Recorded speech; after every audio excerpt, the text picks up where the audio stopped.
After makeup remove ಆದಮೇಲೆ ಯಾವ ರೀತಿಯಾದಂತಹ ಪ್ರಿಕಾಷನ್ಸ್ನ ತಗೊತೀರಾ? ಡೆಫಿನೆಟ್ಲಿ ಏನು ನನ್ನ ಡರ್ಮಟಾಲಜಿಸ್ಟ್ ನನಗೆ ಕೊಟ್ಟಿರೋಂಥ ಪ್ರಿಕಾಷನ್ಸ್ನ ನಾನು ಎವ್ರಿಡೇ ಮಿಸ್ ಮಾಡದೆ ನಾನು ಮಾಡ್ಕೊತೀನಿ. ಮೇನ್ ತುಂಬ ಮಾಯ್ಶ್ಚರೈಸ್ ಮಾಡ್ಕೊತೀನಿ. ಮೇಕಪ್ ತೆಗೆದಿದ ತಕ್ಷಣ ಮೇಕಪ್ ಹಾಕೋದು ಎಷ್ಟು ಇಂಪಾರ್ಟೆಂಟು, ಮೇಕಪ್ನ ಒಂದು ಇಂಚು ಬಿಡ್ದಂಗೆ ತೆಗೆಯೋದು ಸಹ ಅಷ್ಟೇ ಇಂಪಾರ್ಟೆಂಟು. ಸೊ ಅದನ್ನು ನೀಟಾಗಿ ತೆಗೆದು ಫೇಸ್ ವಾಶ್ ಮಾಡಿ ಆಮೇಲೆ ಮಾಯ್ಶ್ಚರೈಸ್ ಮಾಡ್ಕೊಂಡ್ರೇ ಓಕೆ ನನ್ನ ಫೇಸ್ ಒಂದು ರಿಲ್ಯಾಕ್ಸೇಷನ್ ಕೇಳುತ್ತೆ ಅಂತ ಅರ್ಥ. ಸೊ ನಾವು ಅದನ್ನೆಲ್ಲ ಕರೆಕ್ಟಾಗಿ ಮಾಡ್ಕೊಂಡೋದ್ರೆ ಸ್ಕಿನ್ನು ಕರೆಕ್ಟಾಗಿರುತ್ತೆ, ಹೇರು ಕರೆಕ್ಟಾಗಿರುತ್ತೆ, ಎಲ್ಲನೂ ಕರೆಕ್ಟಾಗಿರುತ್ತೆ. ಈ ಡಯಟ್ ಆ ಥರ ಏನು ಫಾಲೋ ಮಾಡಲ್ವಾ ನೀವು? ಸದ್ಯಕ್ಕೆ ಮಾಡೋಕೆ ಆಗ್ತಾ ಇಲ್ಲ ನನಗೆ, ಯಾಕಂದರೆ ನಾನು ಹೈದ್ರಾಬಾದಲ್ಲಿ ಸಹ ಕೆಲಸ ಮಾಡ್ತಿದ್ದೀನಿ, ಬ್ಯಾಂಗ್ಳೂರಲ್ಲಿ ಸಹ ಕೆಲಸ ಮಾಡ್ತಿದ್ದೀನಿ. ಹೈದ್ರಾಬಾದಿಗೆ ಹೋದಾಗ ಏನಾಗುತ್ತೆ, ಮನೆ ಫುಡ್ ಇರೋಲ್ಲ. ಸೊ ಅಲ್ಲಿ ಏನಾದರೂ ಒಂದು ತಿಂದಿರ್ತೀನಿ, ಮತ್ತೆ ಮನೆಗೆ ಬಂದ ತಕ್ಷಣ ಅಮ್ಮ ಮನೆ ಫುಡ್ ಮಿಸ್ ಆಗಿದೆ, ಸೊ ಮನೇಲಿ ಏನಾದರೂ ಮಾಡಿಕೊಡು ಅಂತ ಮನೇಲಿ ಮಾಡಿಸ್ಕೊಂಡು ತಿಂತಾ ಇದ್ದೀನಿ. ಸೊ ಸದ್ಯಕ್ಕೆ ಫಾಲೋ ಮಾಡೋಕೆ ಆಗ್ತಿಲ್ಲ. ನೆಕ್ಸ್ಟ್ ಮುಂದಿನ ವರ್ಷ ಮುಂದಿನ ಸೀಸನ್ಗೆ ನೀವೇನಾದರೂ ಬಂದರೆ ಹೆಂಗಿರುತ್ತೆ ಅವಕಾಶಗಳು? ಐ ಥಿಂಕ್ ನನಗನ್ಸೋ ಪ್ರಕಾರ ಇಷ್ಟೊತ್ತಿಗಾಗಲೇ ಬಂದಿರುತ್ತೆ, ಬಟ್ ಹೋಗೋದಾ ಬೇಡವಾ ಅಂತ ಡಿಸಿಷನ್ ನಿಮ್ಮ ಮೇಲೆ ಬಿಟ್ಟಿದ್ದು. ಸೊ ನೆಕ್ಸ್ಟ್ ಬಿಗ್ ಬಾಸಲ್ಲಿ ಕಾಣಿಸ್ಕೋಬಹುದಾ ಯಶಸ್ವಿನಿ ಅವರು ಅಂತ?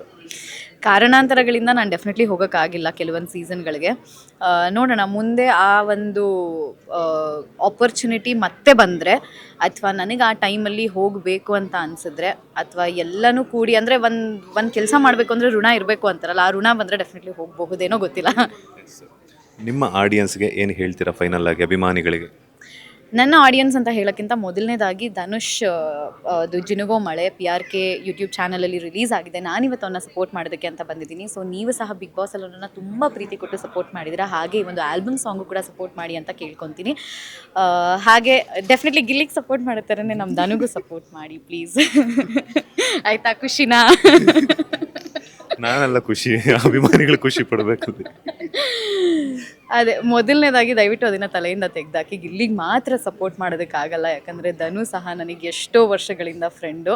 ಸೊ ಇಬ್ಬರು ನನಗೆ ಸಮನಾಗೇ ಇದ್ದಾರೆ. ಸೊ ಇಬ್ಬರೂ ನಾನು ಬಿಟ್ಕೊಡೋದಕ್ಕಾಗಲ್ಲ. ದಯವಿಟ್ಟು ಕೆಟ್ಟ ಕಮೆಂಟ್ಸ್ನ ಹಾಕೋದನ್ನ ಬಿಟ್ಬಿಡಿ. ಆಮೇಲೆ ಇನ್ನೂ ಒಂದು ಸುದ್ದಿ ವೈರಲ್ ಆಗಿತ್ತು, ನಾನು ಕೇಳೋದ ಬೇಡವಾ ಅಂತ ಯೋಚನೆ ಮಾಡ್ತಿದ್ದೆ, ಬಟ್ ಈಗ ಕನ್ಕ್ಲೂಷನ್ ತಗೊಳ್ಳೇಬೇಕು.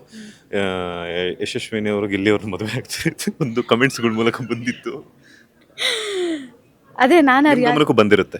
ಅಯ್ಯೋ ಎಲ್ಲ ಟ್ರೋಲ್ಸು ನಾನು ನೋಡಿಲ್ಲ ಅಂದರೂ ನನ್ನ ಫ್ರೆಂಡ್ಸ್ ಆದರೂ ನನಗೆ ಕಳಿಸ್ತಾ ಇರ್ತಾರೆ. ಆ ರಿಯಾಲಿಟಿ ಶೋ ಅಲ್ಲಿ ನನ್ನ ಒಂದು ಕಂಟೆಂಟ್ ತುಂಬ ಚೆನ್ನಾಗಿ ಓಡ್ತಿದ್ದಿದ್ದ ಕಾರಣ ಡೆಫಿನೆಟ್ಲಿ ಹಾಗೆ ಅಂದ್ಕೊಂಡಿದ್ದಾರೆ. ಹಾಗೆಲ್ಲ ಏನೂ ಇಲ್ಲ. ಆ ರಿಯಾಲಿಟಿ ಶೋಗೆ ಏನು ಬೇಕೋ ಅಷ್ಟೇ ಕಂಟೆಂಟ್ನ ನಾವು ಕೊಟ್ಟಿದ್ದೀವಿ. ಮುಂದಿನ ರಿಯಾಲಿಟಿ ಶೋಲಿ ಮತ್ತೆ ಸಿಕ್ಕಿದ್ರೆ ಮತ್ತೆ ಅದಕ್ಕೆ ಬೇಕಾಗಿರೋ ಕಂಟೆಂಟ್ನ ಕೊಡ್ತೀವಿ ಅಷ್ಟೇ. ಮದುವೆ ಎಲ್ಲ ಸದ್ಯಕ್ಕೆ ಏನೂ ಇಲ್ಲ.